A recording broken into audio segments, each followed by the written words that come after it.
Welcome to Tech Bytes and News, your daily roundup of articles featured in Hacker News. Today, we're diving into a fascinating article arguing that the 6502 processor is a surprisingly good starting point for learning assembly language programming. It's a bit counterintuitive, right?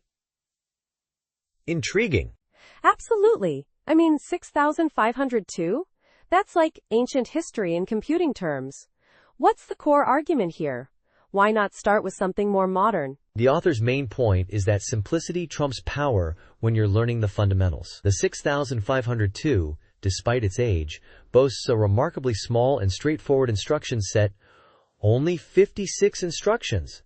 Compare that to the thousands in modern architectures like x86-64. It's almost comical.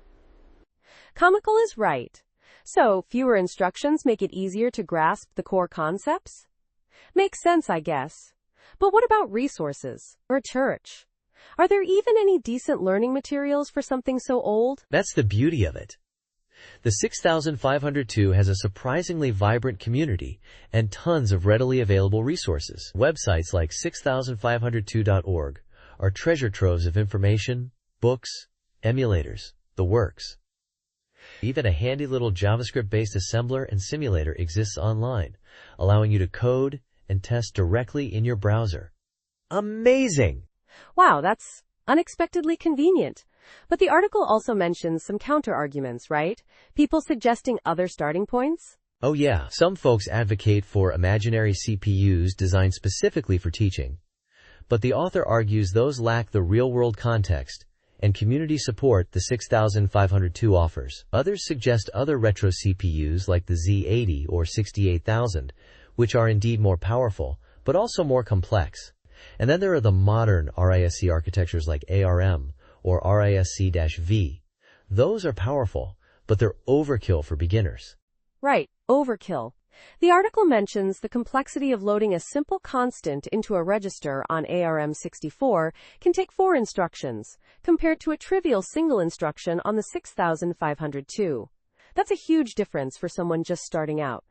That's a really compelling point. Exactly. The 6502's simplicity lets you focus on the fundamental concepts, registers, memory addressing, instruction types, without getting bogged down in the intricacies of a massive instruction set. It's like learning to ride a bicycle on a tricycle first. You master the basics, then you can graduate to something more complex. Clever analogy, huh? Yeah, I see. Interesting. So, the author isn't saying the 6502 is the best CPU for everything, just a great starting point for learning assembly programming. It's about building a solid foundation. Makes perfect sense. Precisely. It's about understanding the core principles before tackling the complexities of modern architectures, and the accessibility of resources for the 6502 makes it a surprisingly strong contender. Plus, there's a certain charm to working with a piece of computing history. It's like building a computer from scratch, but easier. I'm sold. I might just give the 6502 a try.